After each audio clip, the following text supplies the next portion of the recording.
پڑا ہوا تھا۔ تو یہاں سب کچھ مل جائے تو زوال ہے، چند سال گزرنے کے بعد زوال ہے۔ تو اب اللہ کہہ رہا میں تمہیں ایک اس سے اعلیٰ چیز بتاؤں، انبئکم بخیر من ذالکم، کیا ہے؟ للذین اتقوا عند ربہم جنات تجری من تحتها الانہار خالدین فیہا وازواج مطہرہ ورضوان من اللہ واللہ بصیر بالعباد، کہ اگر مجھ سے دوستی لگا لو نا، تقویٰ کیا ہے؟ اللہ سے دوستی لگانا۔ اور تقویٰ کوئی ایسی آسمانی مخلوق نہیں ہے یا ایسی کوئی مشکل صفت نہیں ہے جو پیدا عام سے عام مسلمان تقوی والا ہو سکتا۔ آگے آئیں گی، میں وہ بتا رہا ہوں، بلکہ پہلے وہ بتا دیتا ہوں کون ہے تقوی والے۔ اللہ جو یہ کہتے ہیں اللہ ہم تیرے اوپر ایمان لائے، یا اللہ ہمارے گناہ معاف فرما، ہمیں جہنم سے نجات عطا فرما۔ اور تقوی والے کون ہوتے ہیں؟ جو صبر کرتے ہیں، جو سچ بولتے ہیں، جو عبادت کرتے ہیں، جو خرچ کرتے ہیں اور جو تہجد پڑھتے ہیں۔ لو یہ 4-5 باتیں ہیں، یہ کر لو تو آپ تقوی والے ہو۔ تو اس پر ملنے والا کیا ہے؟ جنات تجری من تحتها الانہار۔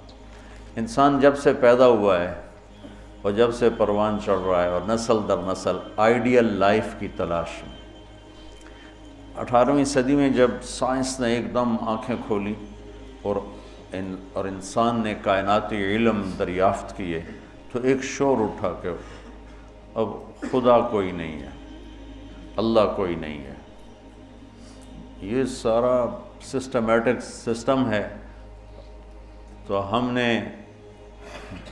مادی طاقتوں کا راستہ دیکھ لیا ہے، ہمیں کسی خدائی جنت کی ضرورت نہیں، ہم دنیا کو جنت بنا دیں گے۔ یہ 18ویں صدی میں بہت انکار، اللہ کے انکار کی بہت ہوا چلی۔ پھر انسانی علم خود یہاں تک پہنچا کہ نہیں، اللہ کے انکار کے بغیر کائنات کا کوئی نہ سر ہے نہ پیر ہے، نہ توجیہ ہو سکتی ہے، نہ کوئی اس کے کسی سوال کا جواب ہو سکتا ہے، لہذا ایک خالق ضرور ہے جس نے اس کائنات کو پیدا کیا ہے۔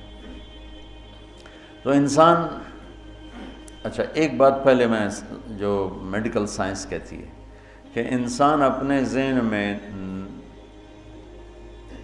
کبھی بھی ناممکن کی تمنا نہیں کر سکتا۔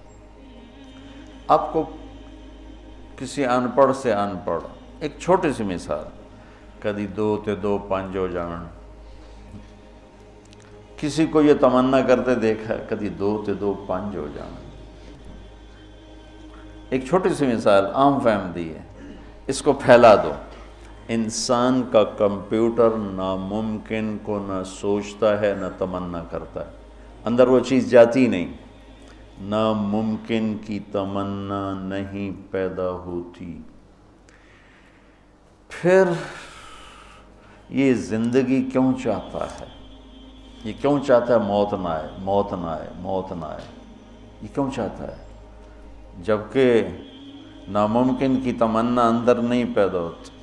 یہ مستقل صحت کیوں مانگتا ہے، لمبی عمر کیوں مانگتا ہے، ہر وقت کی جوانی کیوں مانگتا ہے، ہر وقت کی خوشی کیوں مانگتا ہے، جبکہ یہ ساری چیزیں ناممکن ہیں۔ اس جہان میں ہر وقت کوئی خوش نہیں رہ سکتا، ہر وقت کوئی صحت مند نہیں رہ سکتا، مستقل کوئی زندہ نہیں رہ سکتا۔ پھر یہ ساری خواہشیں جو ابھرتی ہیں یہ بھی بتلاتی ہیں کہ کوئی جہان ایسا چھپا ہوا ہے جہاں زندگی ہے، موت نہیں، آئیڈیل لائف ہے اور کوئی دکھڑا نہیں۔ یہ خود، یعنی میں آپ کو سائنس کے لحاظ سے بات بتا رہا ہوں، اس کی ہمیں ضرورت کوئی نہیں، لیکن ابراہیم علیہ السلام نے کہا تھا وَلَٰكِن لِيَطْمَئِنَّ قَلْبِي، کہ دل کے اطمینان کے لیے یہ بھی ایک دلیل ہے عقلی اور سائنسی کہ انسان ناممکن نہیں سوچتا۔ تو پھر کیوں سوچتا ہے جوان رہوں، خوشیاں دیکھوں، غم نہ دیکھوں، موت نہ دیکھوں، عالی شان گھر ہو، عالی شان سواری ہو؟ یہ کیوں دیکھتا ہے کہ ایک جہان موجود ہے جہاں یہ عالی شان زندگی موجود ہے۔ وہ کہاں ہے؟ عند ربہم، وہ اللہ کے پاس۔ جنت کہاں ہے؟ 7ویں آسمان اس کی بیس ہے، 7واں آسمان، اور 7ویں آسمان سے بنتی ہے اور یوں اوپر جاتی ہے۔ تو ایسا نہیں کہ وہ بلڈنگ اوپر جاتے جاتے جاتے عرش سے مل گئی، وہ بیچ میں سپیسز ہیں، یہ ایک جنت ہے، پھر ایک یہ ہے، ایک یہ ہے، ایک یہ ہے، ایک یہ ہے۔ عرش کے ساتھ جا کر جو جنت مل گئی ہے کہ اللہ کا عرش اس جنت کی چھت بن گیا ہے، وہ ہے جنت الفردوس۔ ان الذین آمنوا وعملوا الصالحات کانت لهم جنات الفردوس نزلا اولئک هم الوارثون یرثون الفردوس۔ تو فردوس اعلیٰ جنت ہے۔ اللہ نے ساری جنتوں کو بنایا کن مطلب اللہ کو کن، اللہ کوئی بیٹھا کن نہیں آکھی جاندہ، یہ صرف ہمیں سمجھانے کے لیے ہے، اللہ کو تو کن کہنے کی بھی ضرورت نہیں ہے، لیکن میرے نبی کا فرمان ہے باقی ساری جنت بنی میرے رب کے امر کے ساتھ، اور جنت الفردوس کو اللہ نے بنایا اپنے ہاتھوں کے ساتھ۔ تو یہ دنیا اللہ نے جس دن بنائی ہے، جس دن، اس سے لے کر آج تک اس کو ایک دفعہ بھی محبت سے نہیں دیکھا، اور جنت الفردوس کو جس دن بنایا ہے اس دن سے لے کر آج تک روزانہ دن میں 5 دفعہ رحمت کی نظر ڈالتا۔ اور جنت الفردوس کو ہاتھوں سے بنایا ہے تو وہ کیا چیز بنی ہوگی؟ ہاتھوں سے بنایا ہے وہ کیا چیز بنی ہوگی؟ جس دن بنایا تھا اس دن سے لے کر آج، اور آج سے جس دن اس میں جانا ہے، آنے والا زمانہ بھی موجود ہے، گزرا ہوا زمانہ کوئی 25 ارب سال ہے، 30 ارب سال ہے اس کائنات کو بنے ہوئے، تو اگر اسی عدد کو لے لیں تو میرے نبی کا فرمان ہے کہ اللہ جنت الفردوس کو روزانہ دن میں 5 دفعہ اس کا میک اپ کرتا ہے۔ پہلے سے 5 دفعہ جس چیز کا میک اپ ہو وہ کیا چیز بنے گی؟ اچھا یہ تو دنیا ہے نا، چھوٹی چیز ہے، اس کا تو زیادہ میک اپ ہو نہیں، اس مسجد کا ہم میک اپ شروع کریں تو یہ چھوٹا سا حال ہے، سال 2 سال 3 سال میں ہم دنیا کے تارے توڑ کے لے آئیں، تو بھی چند سال کے بعد کوئی جگہ ہی نہیں ہوگی بھی اب کہاں کیا چیز رکھیں۔ میں اس پہ حیران ہوتا ہوں، ایک لڑکی دلہن بن رہی ہے نا، تو وہ پارلر پہ اسے 1 گھنٹہ 2 3 4 5 6 7 8 لگا دو، اس کے بعد وہ کیا کریں گے؟ منہ ایڈا سارا، تو اب اس کے اوپر پورا ڈبہ تو نہیں ڈال دیں گے پاؤڈر کا، یا ساری سرخی اس کے منہ پہ مل دیں گے، تو وہ تو بھوتنی بن جائے گی بجائے دلہن میں۔ تو ایک لڑکی ہے، ایک لڑکا ہے، ایک گھر ہے، اس کی ڈیزائننگ ہے، اس کا میک اپ ہے، کسی کو چند گھنٹے لگیں گے، کسی کو چند سال لگیں گے، اور پھر ختم، کہ بس اس سے زیادہ نہیں ہو سکتا ہے۔ لیکن میں جب بھی سوچتا ہوں میں گم ہو جاتا ہوں، حیرت میں گم ہو جاتا ہوں کہ اللہ نے جنت الفردوس کی ہر چیز، تم نوجوان بیٹھو، حور ہی کہہ دیتا ہوں، جنت کی حور کو اللہ نے پیدا کیا امر کن، باقی جنتیں، اور جنت الفردوس کی حور کو پیدا کیا اپنے ہاتھوں سے پیدا کیا۔ تو کن اور حادثے کا کتنا فرق ہے۔ پھر جس دن پیدا کیا تھا اس دن سے لے کر آج کتنے سال ہو چکے ہیں؟ 30 ارب سال سے روزانہ پہلے سے 5 گنا زیادہ اللہ اسے خوبصورت کر دیتا۔ تو کیا کرتا ہے؟ اور اس کے اندر میک اپ کو قبول کرنے کی کتنی کیپیسٹی ہے، کتنی طاقت ہے کہ وہ روزانہ پہلے سے 5 گنا زیادہ خوبصورت ہوئی جا رہی ہے۔ اس کی ایک چارپائی لے لو، ایک کرسی لے لو، ایک پتا لے لو، ایک تنکا لے لو، ایک مور لے لو، ایک کبوتر لے لو، ایک پانی کا دریا لے لو، شراب کا جام لے لو، سراہی لے لو، بستر لے لو، پردہ لے لو، پلنگ لے لو، گھوڑا لے لو، کوئی چیز جنت کی لے لو، ہرن لے لو، مور لے لو، کوئی چیز، ہر چیز کو اللہ پہلے سے 5 گنا زیادہ حسین، آج 5 دفعہ مکمل ہو گیا، کل آئے گا پھر 5 دفعہ پہلے سے زیادہ حسین۔ 30 ارب سال سے جس چیز کا میک اپ ہو رہا ہو، اور آئندہ زمانوں میں بھی اس کا ہونا ہی ہے، اور میک اپ کرنے والا بھی اللہ ہو تو وہ کیا چیز بنی ہوئی، کیا چیز ہو؟ اور دنیا کو جنت بنا بھی لو تو موت کا کیا کرو؟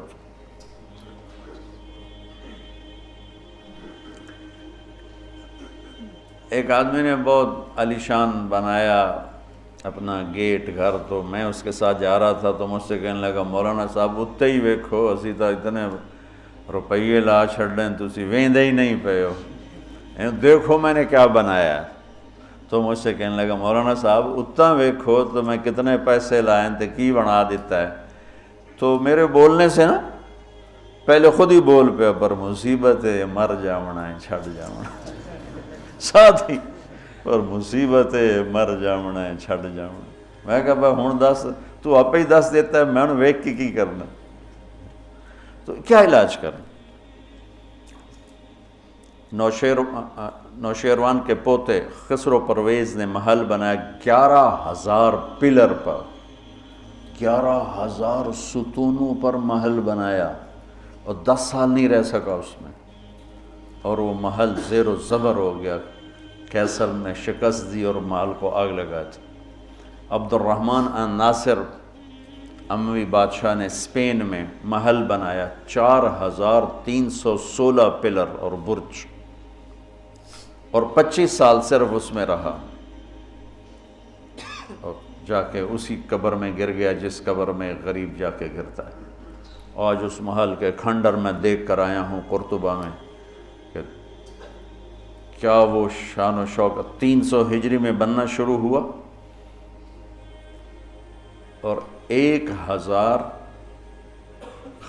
خچر سامان ڈھونے کے لیے اور 10,000 مزدور مستری راج اس پہ کام کرنے کے لیے، چونکہ اس مینول کام تھا سارا، مشینی کام تو تھا نہیں، اور پوری دنیا سے سونا چاندی ہیرے لائے گئے، اور مختلف جگہ پہ پارے کے تالاب بنائے گئے سورج کی گردش کو سامنے رکھ کر، کہ پارا چونکہ ٹکتا نہیں، یوں کرتا ہے یوں کرتا ہے، تو سورج کی شعائیں اس پر پڑتی، اور جب وہ پارا ڈانس کرتا تو شعا بھی ڈانس کرتے ہی اوپر جا کے محل پہ پڑتی، تو پورا محل یوں رقص کرتا ہوا نظر آتا تھا، یوں سارا محل جھومتا نظر آتا تھا۔ اتنا اس اللہ کے نیک بندے نے تباہ کیا پیسہ قوم کا، اور ٹوٹل 25 سال، اب 350 میں وہ مر گیا، اور اس کی سوانے میں لکھا ہے 50 سال میں نے حکومت کی اور ہر دشمن کو زیر کیا، لیکن میں نے اپنی خوشی کے دن گنے 50 سال میں تو صرف 14 دن تھے، صرف 14 دن۔ تو اب اس کا کیا علاج ہے کہ آپ نے سب کچھ بنا لیا، موت کو بھگاؤ؟ جب موت ہے تو اللہ کہتا ہے یہ آئیڈیل ہوم نہیں بن سکتا، لہٰذا یا مجھ سے دوستی کر لے، تقوی اختیار کر لے، پھر تو دیکھ میں تیرے لیے جنت بنا کے بیٹھوں، 7ویں آسمان سے چلتی ہے، اور پھر یہ درجات ہیں، 100 درجات تو صرف جنت الفردوس کے ہیں، اور باقی پتہ نہیں کیا چیز۔ اچھا 7ویں آسمان پہ یہ اس کی 7واں آسمان اس کی بیس ہے، اور پھر 7ویں آسمان سے باہر نکل گئی، جیسے ہم وہ لوہا ڈال کے اور آگے شیڈ بنا دیتے ہیں، نیچے کوئی ٹیک نہیں ہوتی لیکن لوہے کے سریے ڈال کے شیڈ بنا دیتے ہیں، جنت کو اللہ تعالیٰ نے 7ویں آسمان سے یوں باہر نکالا ہے۔ کتنا باہر نکالا ہے وہ اللہ ہی بہتر جانتا ہے۔ پھر اس کو اوپر اٹھایا ہے اور اپنے عرش کو اس کی چھت بنایا ہے۔ جنت الفردوس کے لیے اللہ کا عرش چھت ہے اس مسجد کی چھت کی طرح، اور باقی جنتوں کے لیے اللہ کا عرش چھت ہے آسمان کی طرح، آسمان کی طرح۔ تو اس میں ایک تنکا لکڑی یا گھاس، وہاں کا تنکا بھی سونے چاندی سے بنا ہوا ہے، یہاں کے درخت لکڑی کے۔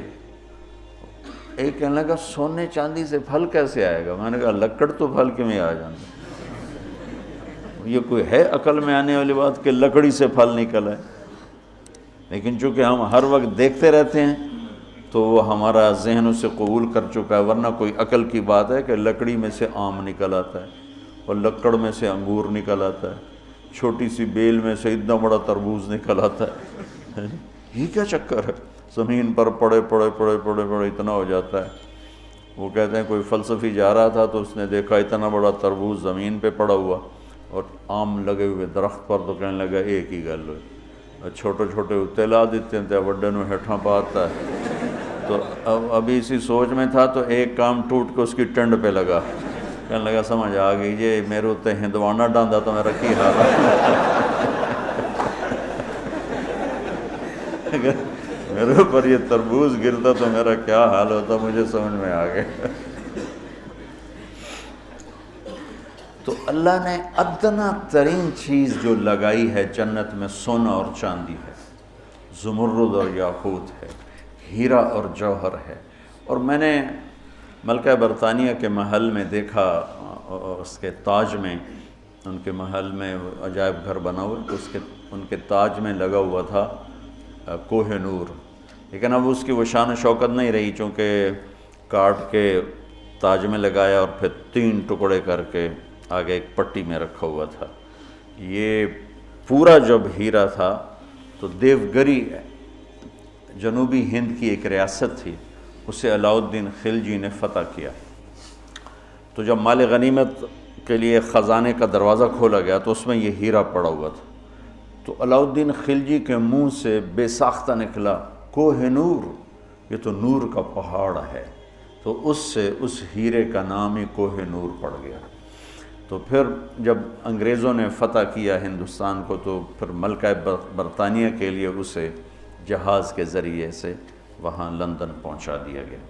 یہ دنیا کا سب سے بڑا ہیرا تھا, ہو سکتا ہے اب اس سے بڑے ہوں, لیکن جنت کے کسی بھی لباس میں, تاج میں, گلاس میں, سراہی میں, میز پر, کرسی پر, بستر پر, مسیری پر, پلنگ پر, دروازے پر, کھڑکی پر جو موتی ہیرے جڑے ہوئے ہوں گے, اس میں سب سے چھوٹا موتی یا ہیرا یا نیلم یا زمرد یا پکھراج, جو بھی تم نام لے لو جو آج دنیا میں قیمتی پتھر پائے جاتے ہیں, اس کو لا کر یہاں ٹیبل پر رکھ دو, وہ اتنا سارا ہو تو میرے رب کی قسم یہاں سے آسمان تک روشنی پھیل جائے گی اور خوشبو پھیل جائے گی, خوشبو پھیل جائے گی. تو اللہ تعالیٰ کہہ رہا ہے تم مجھ سے صلح تو کرو, مجھ سے یاری لگاؤ, تو میں نے آئیڈیل ہوم تمہارے لیے بنایا ہوا ہے.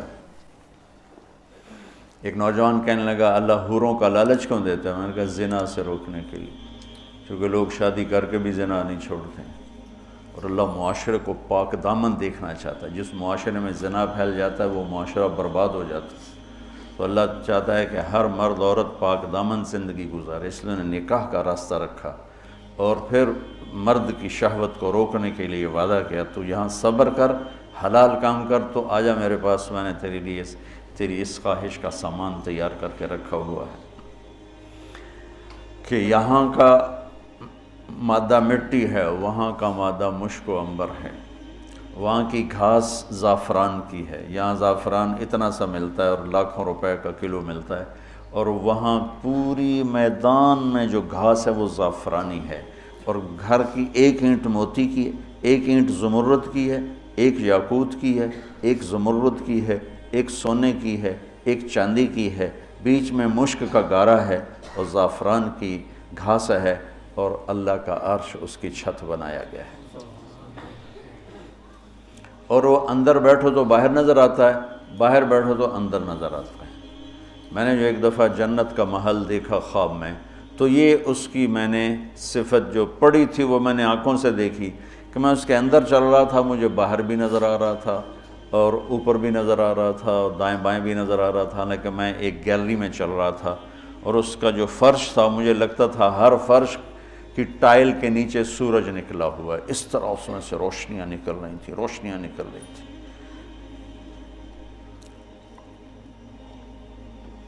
میں حور کو بیان کرتا ہوں جو ابن القیم نے لکھا ہے, لیکن جو میں نے دیکھی ہے وہ میں بیان نہیں کر سکتا.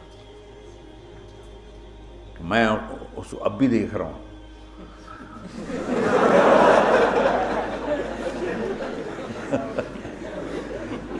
میرے رب کی قسم میں کیسے بتاؤں کہ وہ کیا حسن، کیسے بتاؤں؟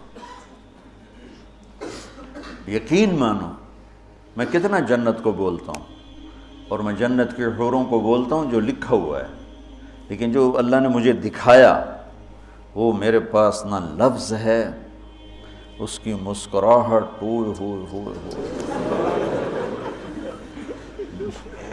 اگر وہ دنیا میں ہوتی تو میں تو ویسے مری فوت ہی ہو جاتا۔ اس لیے میرے نبی کا فرمان ہے کہ لولا ان اللہ قضا لأہل الجنت الا يموتوا لماتوا من حسنها وجمالها، اللہ نے جنت کی لڑکی کو ایسا حسن و جمال دیا ہے، اگر موت مرنا گئی ہوتی تو اس کو دیکھ کے آنکھیں برداشت نہ کرتی، کلیجے پھٹ جاتے، مر جاتے۔ تو یہاں کی عورتوں کے لیے بھی بشارت ہے کہ ایمان والی نیک صالح پاک دامن عورت جنت کی اس حور سے 70,000 گنا زیادہ خوبصورت ہوگی۔ 70,000 گنا کا مطلب ہوتا ہے لا محدود۔ ایک دفعہ حضرت ام سلمہ نے پوچھا یا رسول اللہ، نساء الدنیا افضل ام نساء الجنہ؟ دنیا کی عورتیں افضل ہیں یا جنت کی عورتیں؟ آپ نے فرمایا بل نساء الدنیا۔ ام سلمہ دنیا کی عورت؟ تو انہوں نے کہا یا رسول اللہ وہ کیسے؟ یعنی ہم تو مٹی سے بنی ہیں اور گندگیوں میں بھری ہیں، اور وہ تو مشک عنبر زعفران کافور سے بنی ہیں، پاک پاکیزہ ہیں۔ تو آپ نے فرمایا ام سلمہ بصلاتہن وصیامہن وعبادتہن للہ عز وجل۔ ام سلمہ یہ ان دنیا کی عورت نماز پڑھتی ہے، روزہ رکھتی ہے، اللہ کی بندگی کرتی ہے، اس وجہ سے البس اللہ وجوہہن النور، اللہ ان کے چہروں پہ اپنا نور ڈالے گا، وَأَجْسَادَهُنَّ الْحَرِيرُ، اور ان کے جسم کو ریشمی لباس سے سجائے گا، وَأَمْشَاطُهُنَّ الذَّهَبُ، اور ان کی کنگھیاں سونے کی بنائے گا، وَمَجَامِرُهُنَّ الْأُلُوفُ، یہ میں نہیں دکھاتا یہ جو عود ہے الوف، یہ پڑھن ایسا میں بیچارہ ماٹھا عود ہے، وہ تو جنت کا عود ہوگا، مجامر۔ کوئی دینا کوئی چیز پکڑنے کے لیے، یہ ٹیشو پیپر دے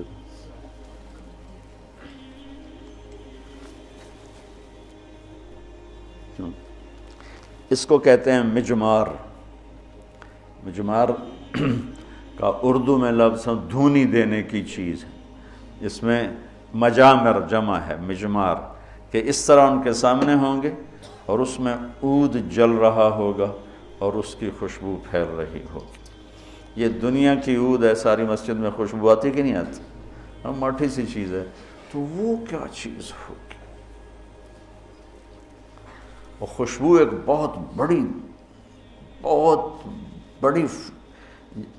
یعنی فریش کرنے والی ایک نعمت اللہ نے بنائی ہے، کہ دماغ کی غذا ہے خوشبو، آنکھوں کی غذا ہے سبزہ، اور دماغ کی غذا ہے خوشبو۔ اللہ تعالیٰ نے اس کو خوشبوؤں سے بھر دیا ہے۔ عرفہا لہم کا ایک ترجمہ ہے کہ جنت کو اللہ تعالیٰ ان کے لیے خوشبودار بنا رہا ہے۔ عرف خوشبودار بنانا، ایک اور ترجمہ بھی ہے لیکن ابھی اس کی مناسبت سے مجھے یاد آیا کہ عرفہا لہم، کہ آ جاؤ ایک دفعہ مجھ سے دوستی لگا کے، پھر ایسی جنت دوں گا جس میں خوشبوئیں خوشبو ہوگی، اور ایسی خوشبو ہوگی کہ یہ ادھر تو لگاتے ہیں اور تھوڑی دیر بعد وہ ختم ہو جاتی ہے، وہ تمہیں ہمیشہ مہکائے رکھے گی اور تمہیں ہمیشہ تر و تازہ رکھے گی، خوش و خرم رکھے گی۔ تو اللہ تعالیٰ فرمایا تم میرے پاس آ جاؤ، تو تم جس آئیڈیل ہوم کو ڈھونڈتے ہو وہ میں نے تمہارے لیے تیار کیا ہوا ہے۔ تجری من تحتہا الانہار، پانی یا انہار دریا کو کہتے ہیں، کہ وہ دریائی دریا ہیں۔ اصل میں یہ دریا وہ ایک کنایہ ہے، یہ ہے اس کے لیے خوبصورتی کے لیے، کہ پانی سے حسن آتا ہے۔ لوگ سردیوں میں گرمیوں میں مری جاتے ہیں، ناران جاتے ہیں، لورالائی نہیں جاتے، فورٹ منرو نہیں جاتے، وہ بھی ٹھنڈا ہے، لیکن وہ اتنا ویران ہے کہ اس پہ سبز نام کی شائی کوئی نہیں۔ اور کیوں نہیں ہے کہ پانی کوئی نہیں؟ پانی نہ ہونے کی وجہ سے کالے پہاڑ ہیں۔ مری ناران کاغان میں پہاڑ سرسبز ہیں کیونکہ وہاں پانی بہت زیادہ ہے۔ تو انہار انہار انہار، یہ اشارہ ہے خوبصورتی کی طرف۔ اور انہار دریا سے حدیث ایک یاد آ گئی، وصف الجنہ فی وصف الجنہ، یہ ایک مسقطی عالم کی لکھی ہوئی کتاب تھی، مجھے اچانک یاد آ گئی کہ وہ دریا میں ان کے بحری جہاز چلیں گے، ایک ایک جہاز اتنا بڑا ہوگا کہ پوری دنیا اس کے مقابلے میں حقیر ہوگی۔ دنیا پوری 24,000 کلومیٹر کی دنیا اس جہاز کے سامنے حقیر ہوگی۔ تو جب وہ اس جہاز پہ چڑھیں گے سیر کرنے کے لیے، تو وہاں ان کے لیے الگ بیویاں ان جہازوں میں ہوں گی، اور ان کو مچھلیاں گھیر لیں گی چاروں طرف سے۔ تو ان کو سلام کر کے کہیں گی، اللہ کے دوست مجھے کھاؤ گے؟ وہ کہے گا کھاؤں گا۔ تو وہ پوچھے گی مچھلی، کباب کھاؤ گے سالن کھاؤ گے؟ تو وہ کہے گا اتے تو آؤ اندر ہی گلاں کیتی جان۔ تو پھر وہ چھلانگ لگا کے اوپر آ جائے گی۔ تو موت تو ہے نہیں، تو وہ کہے گا کباب کھلاؤ، تو وہ یوں کرے گی، تو ایک کندھے سے کباب نکل کے سامنے آنا شروع ہو جائے، کہے گا سالن دے، تو یوں کرے گی۔ تو میں یہ بنگلہ دیش میں حدیث بیان کرتا ہوں، بہت مزہ آتا ہے، کیونکہ بنگالی بڑے خوش ہوتے ہیں، ان کی غذا مچھلی ہے نا۔ ایک دفعہ پہلوانوں کو اکٹھا کیا ہم نے، زندگی میں پہلی دفعہ میں نے پہلوان اتنے دیکھے، اور پہلی دفعہ ان سے میں نے بات کرنی، میں پریشان، یا اللہ میں ان سے کیا بات کروں، سارے انج کر کے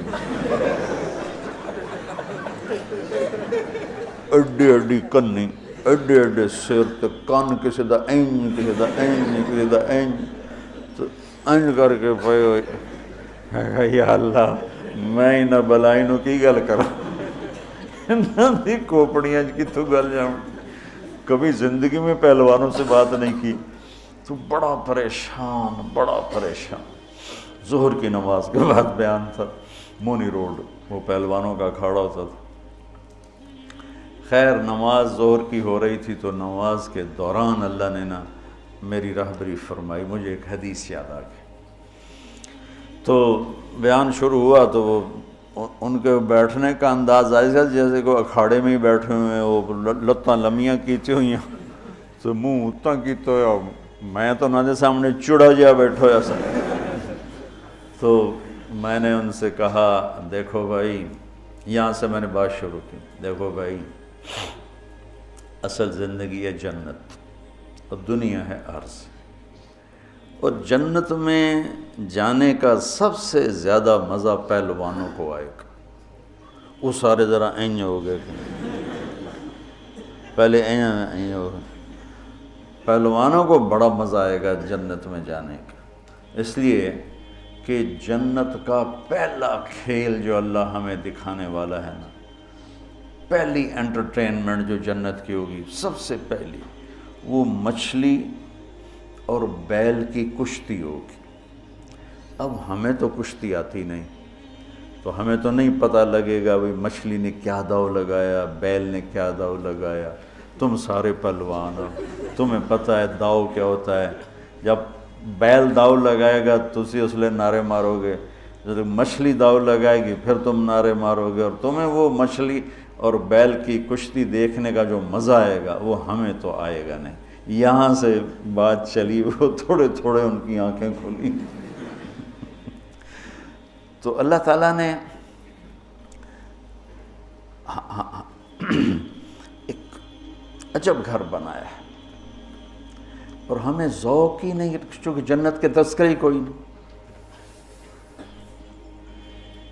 اور زندگی گزر گئی ہے سفروں میں، جتنا عرب میں جذبہ ابھرتے دیکھا نا جنت کا، وہ اجمی تو ٹھنڈے برف کھا کے بیٹھے ہوں گے۔ ایک دفعہ میں تھوڑا فرق کرو، بس میں تھا یہاں، ایک عرب جماعت آئی ہوئی تھی، وہ میں گیا ان کو ملنے، وہ تعلیم کرا رہے تھے، اس میں ایک بدو وہ یوں کر کے نا تعلیم میں سویا ہوا تھا یوں کر کے، تو انہوں نے مجھے کہا آپ تھوڑی بات کر لیں، تو میں نے بات شروع کر دی، وہ سویا رہا، مجھے خیال آیا اس بابے نے اٹھاواں کہ میں، تو تھوڑی دیر کے بعد میں نے جنت شروع کی نا، تو وہ پہلے یوں ایسے سویا ہوا تھا بالکل، جب جنت شروع ہوئی تو اس نے مجھے یوں دیکھا، یوں ایک آنکھ سے دیکھا، ایک آنکھ، اور کافی دیر ایسے دیکھتا رہا، پھر یوں ہوا، پھر یوں ہوا،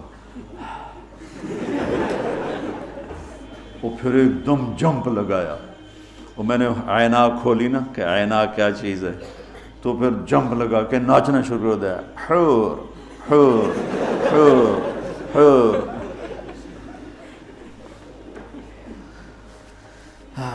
تو میرا رب کہتا ہے دوستی لگا لے، گھر تیار ہے، یہاں سونے چاندی کا گھر بھی چھوڑ کے ہی تو جاؤ گے نا، اور وہاں وہ گھر بنایا ہے جسے چھوڑو گے نہیں، ہمیشہ رہو۔